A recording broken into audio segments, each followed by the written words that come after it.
Hey y'all, what's going on? This your country cousin Pete McCorvey, aka Peter Mac, and welcome back to At the Movies with Pete McCorvey, man. Yes, we back for another episode. Hey man, but before we even get into this episode, I want to give a big congrats to Ryan Coogler, Michael B. Jordan, and the rest of the cast of Sinners. Boy, hey, Sinners did their big one at the Oscars, man. Ryan Coogler got Best Screenplay. They got it for Best Score.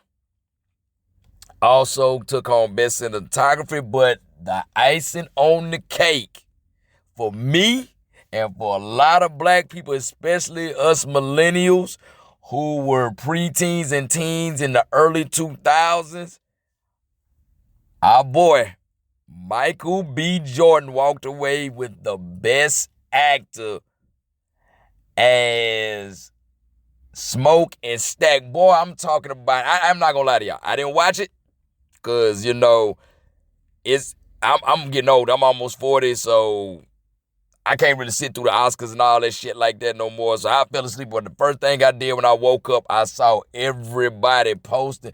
Boy, when I tell you I feel like a proud uncle watching this, to watch him go from Jamal and Hardball. That's why I first met him. I met him as Jamal and Hardball, to seeing him as Oscar Grant in Fruitvale Station. Then to seeing him as Adonis Creed, reviving the Rocky series with the three Creed movies he did. And we're not even talking about TV, The Wire. The man was part of one of the best television series out there, man. Like, hey, man, I feel like a proud cousin watching my cousin who said that he was going to do something, then sitting there smiling like, hey, he said he was going to do it and he do it. So, hey, definitely big grants to him. Now, I'm mad that Delroy Lindo didn't win it for Delta Delta Slim. He lost it to Sean Penn for Another Day, Another Battle as Colonel Lockjaw, and he wasn't even there to say, I'm sorry. Sean Penn, great actor. Been loving all his movies, especially Colors, which somewhere down the line I'm going to review Colors. But Sean Penn, as Colonel Lockjaw, wasn't fucking with Delroy Lindo as Delta Slim.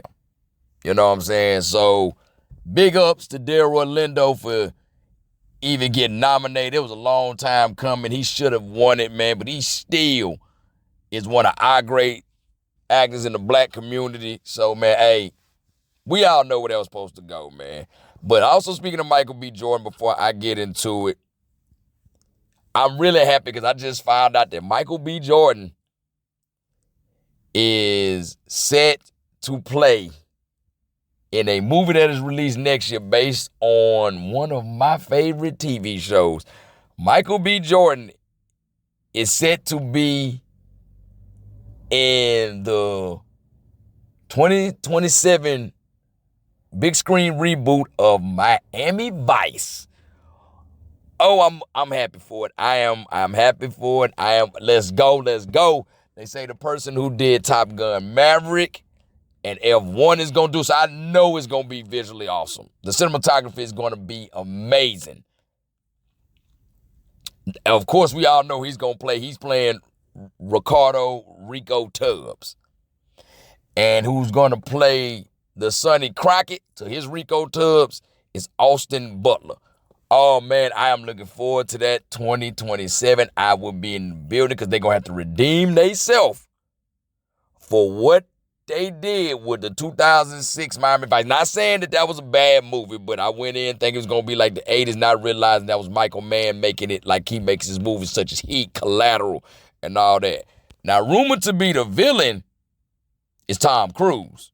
I heard that rumor, but I don't understand why they picked Tom Cruise. I don't know why you wouldn't pick Wagner Moura, the guy that played Pablo Escobar in Narcos, because, hey, he clearly, if it's Miami Vice, and they said it's going to be set in the 80s, clearly, what did they go after on majority of the time on Miami Vice? They went after cocaine.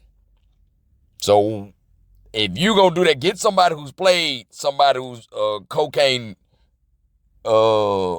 trafficker, which Wagner Moore did it for a few seasons on Netflix with Narcos. So yeah, I definitely, whoever, I'm looking forward to it. Hope they redeem themselves.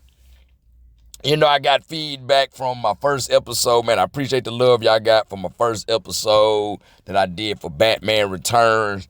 However, I did get one piece of feedback. I wasn't mad at it because listening to the episode, I knew it was. The feedback I got was, while it was good, they was like, your summary you pretty much replayed the whole movie. But like I told y'all, I was trying to figure out what work. It was my first time.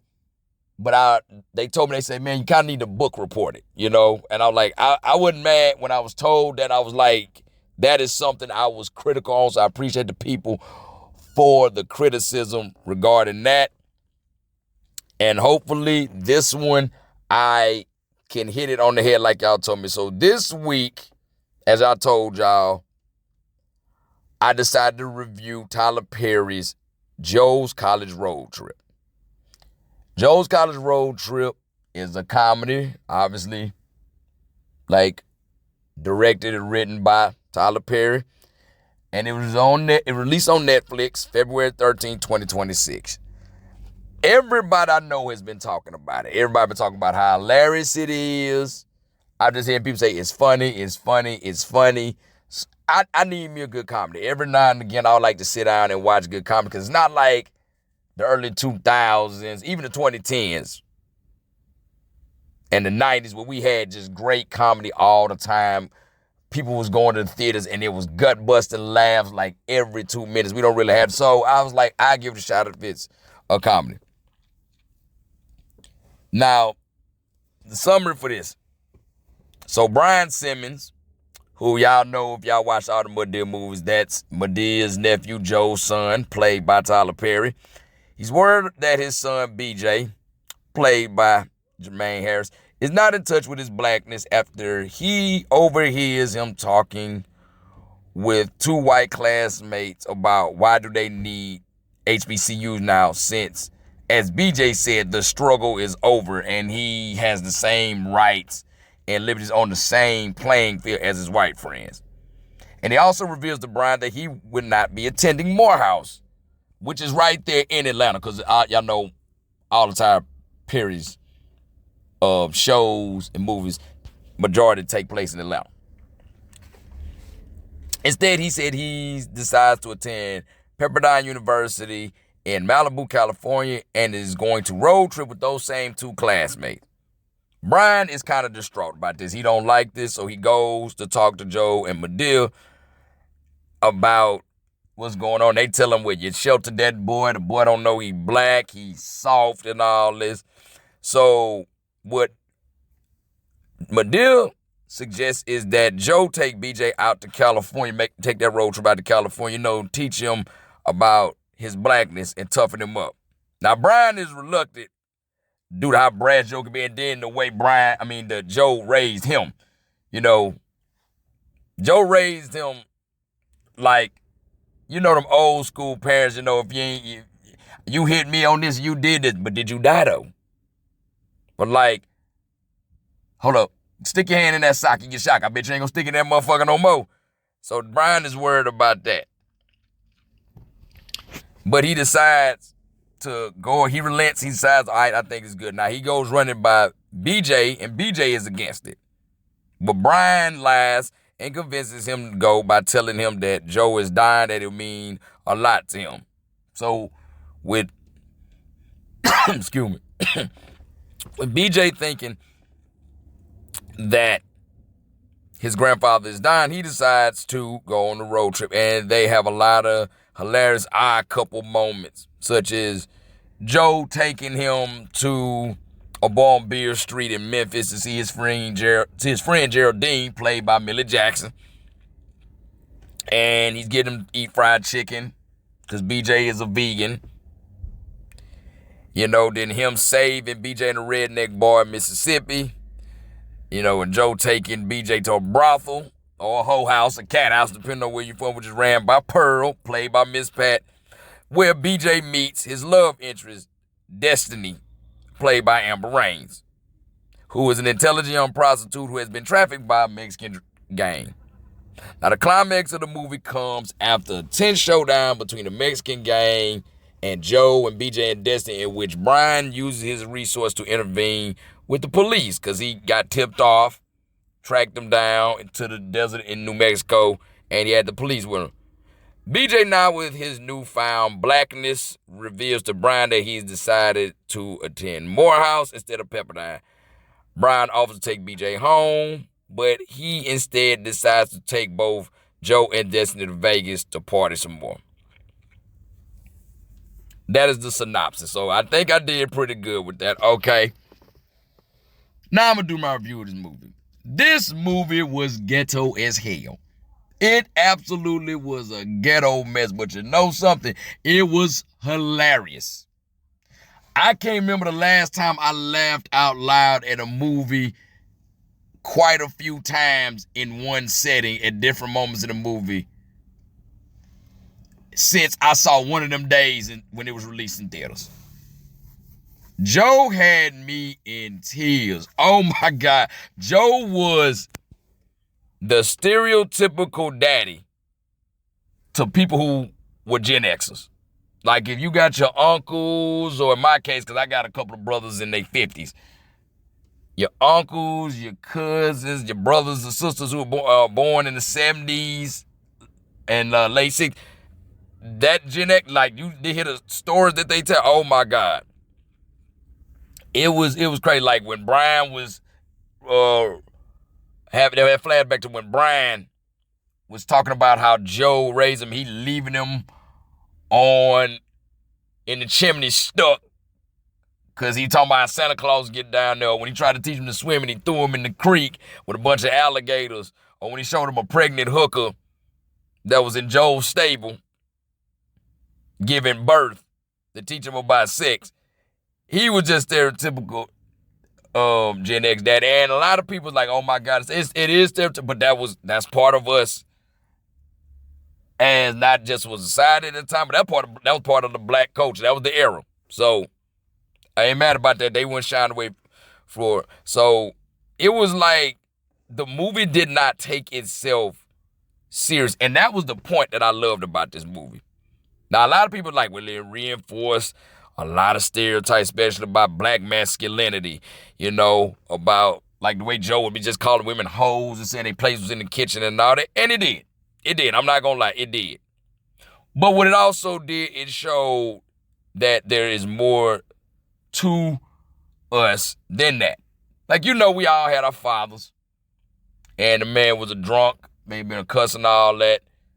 But the man went out there and worked hard. He may have taught you some stuff about, like, he dropped jewels, you know. Like, for instance, a point I'm going to say, like, so there's a scene in there when Joe, during the road trip, they go to Mississippi and they stop in a redneck bar. Of course, they're going to have to do Mississippi. It's always got to be Mississippi because, you know, racism don't happen nowhere but the state of Mississippi. Or they say the movie Mississippi. And BJ finally gets hit on the chin about him being black. One of the guys called him a hard R. You know what the word I'm going to say, hard R. And they surround him, about to beat him down. And Joe goes in there, and like Joe was like Bruce Lee taking on 12 Shaolin monks. He was tearing their ass every which way but loose and gets him out of there. While they're driving away, Joe said something I really like. He told him, he said, you sitting there saying you don't do this and you got all this. He said, there's people who struggled for you to have that ability. They died for you. They planted them seeds so you can reap the benefit of what comes on the soil. He said, and to have this even ability to believe that you are equal to white people. And then he said, no, white people, you see how they think about you. They was killing you. They don't think shit about you. And he said, but you know something? They don't have to even kill you no more. He said, because niggas are killing each other over bullshit nowadays, which I love that because that is factual. So I love that they put, Joe was ignorant, but it's like, I'm ignorant, but it's like I got wisdom. And I'm going to share that with you. And I love how they show, like, yeah, you might think the older generation don't know what the fuck they talking about and just do dumb shit. But it's like, no, you can learn something from me.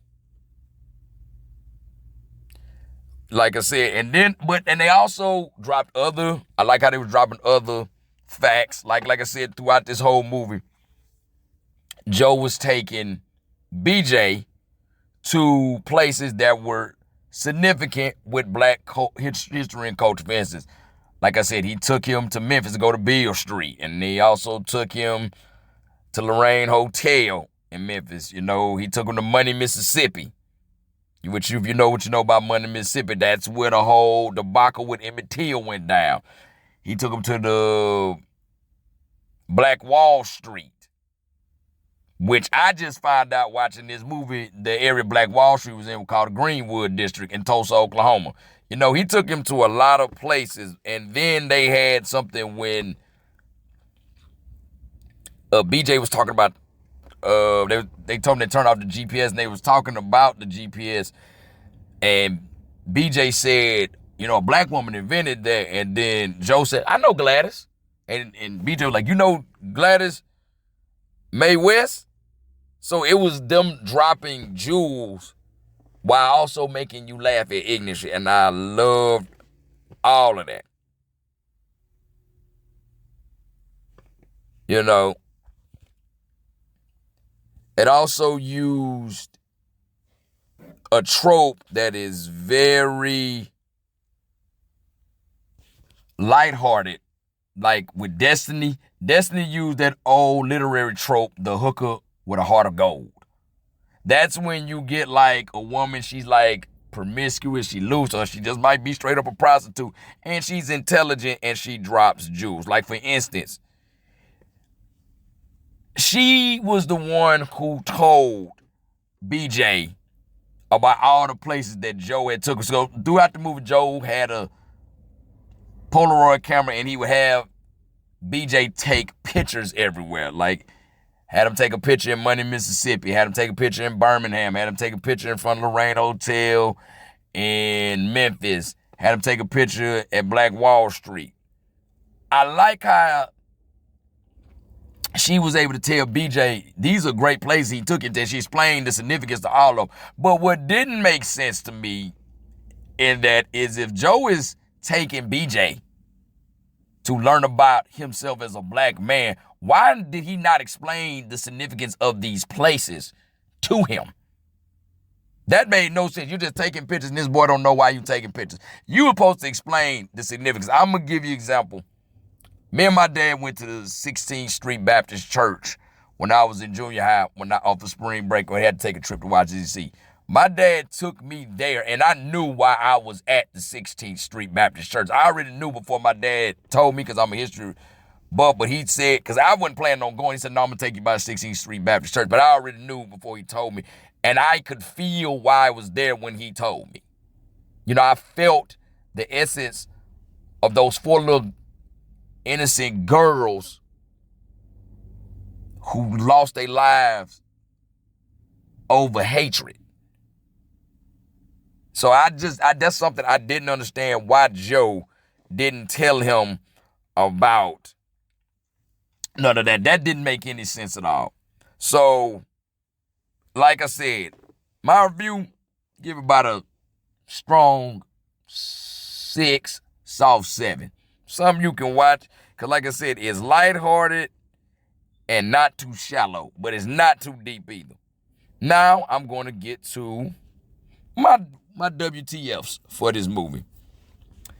The first WTF I didn't like were people talking about they were in shock about the language and all this, that, and the third. One lady even said, and she had wrote the god-awful think pieces that people be writing on Facebook, said Tyler Perry finally made a movie that she couldn't watch with her kids. Which is bullshit, because you mean to tell me you watched Mia Culpa? Well, you know, the movie that had Kelly rolling, you know, she was rolling around that paint. Boy, I ain't never wanted to be a paint roller a day in my life. And I'm sorry, y'all know I got So, but you watch Mia Culpa, Divorce in Black, and Duplicity? with your kids? Because these are all 3 movies that were released within the last couple years. And I knew they were, especially like I said, I was talking about that scene with Kelly Rowland, that painting. I rewinded that scene a lot. But that scene definitely wasn't for no kids. And the other 2 movies, like I said, Divorce and Black and Duplicity, they weren't for kids. Hey, we can take it back further. You watch Temptation with your kids? With Journey Smollett and Lance Gross? Because I don't think kids should have been watching that. You watch Acrimony with Taraji P. Henson? Kids definitely should have been watching no damn Acrimony with your kids. And what got me is, hell, they gave a disclaimer in the beginning. We know it had it looking like one of them old 70s educational videos telling you about the foul language. Hey, man, I ain't gonna lie. The fact Joe had a pot belly back then in his younger days while he dressed like Teddy Pendergrass or Dolomite, boy, that shit was funny as hell. Now, get into the movie. Now, something Tyler Perry did. He took a shot at black nerds. And it's the scene where he took a shot at black nerds. So when Brian is coming back from talking to Madea and Joe about he's worried that PJ don't understand who he is as a black man, we see PJ and them same 2 friends and they dressed up. And they're like fighting and doing all this type of shit. Like PJ look like he dressed up like a Knight at the Round Table. They look like they dressed up like some medieval monsters. And Brian is kind of shaking his head at them. First of all, that ain't a white thing. That's a nerd thing. That's called LARPing. LARPing is LARPing, LARPing.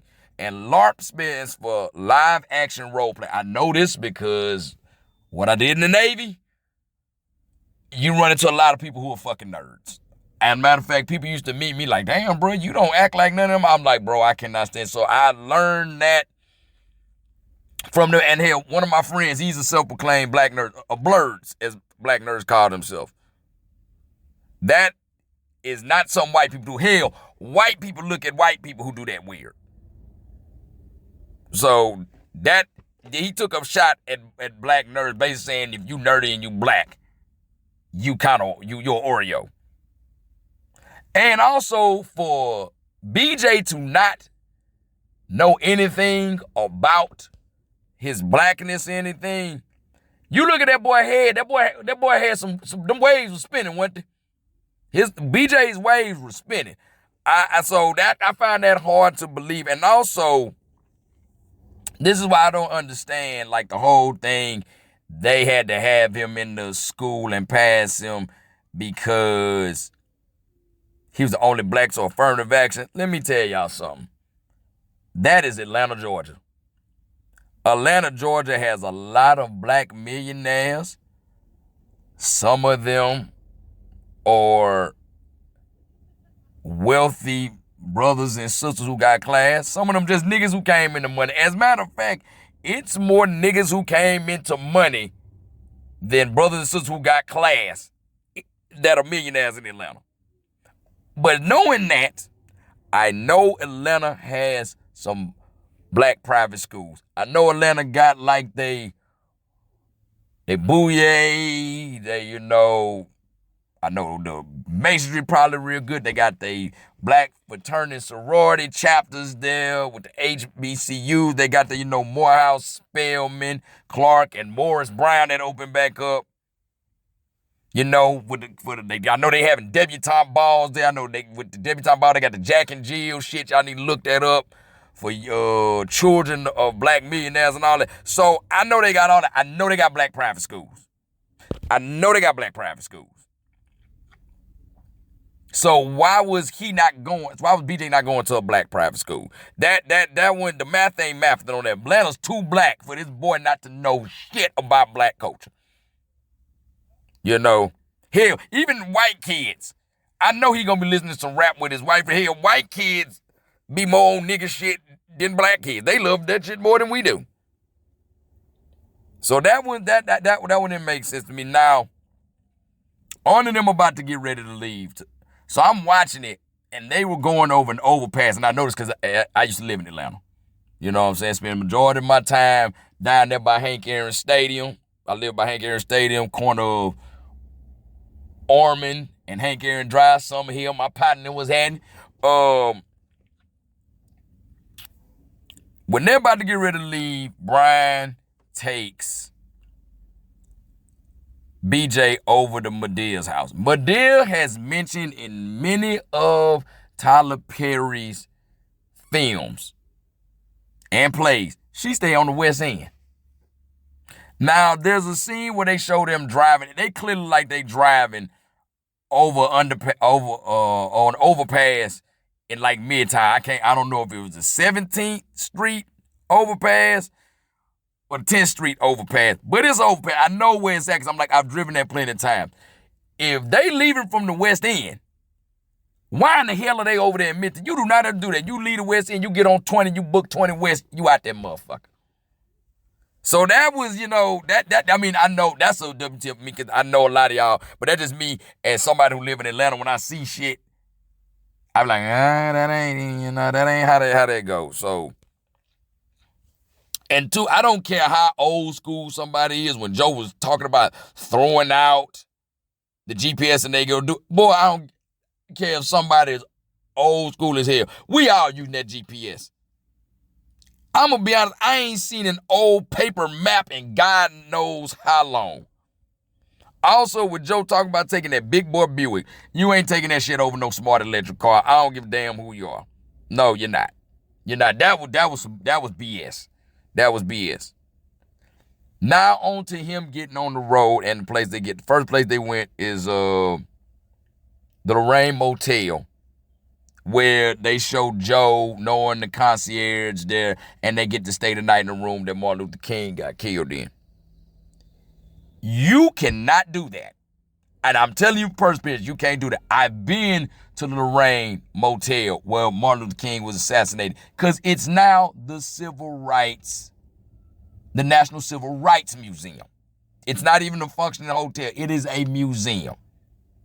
And I've been to the room that Martin Luther King was killed in, room 306. Shout out to the brothers Alpha Alpha with the 06 on there, because I know Martin Luther King. He's a proud member. I know this probably, I'm just talking shit. But anyway, I've been into that room. The room with the beds and all that shit, they're partitioned off by a glass divider. You can't even get in that bed. And also I want to say this. Where that balcony on that bedroom is, there was no way that James Earl Ray could have shot it from that angle. But you know what? This ain't the podcast for that. Anyway, but yeah. But that was something you do because you can't even sleep in there.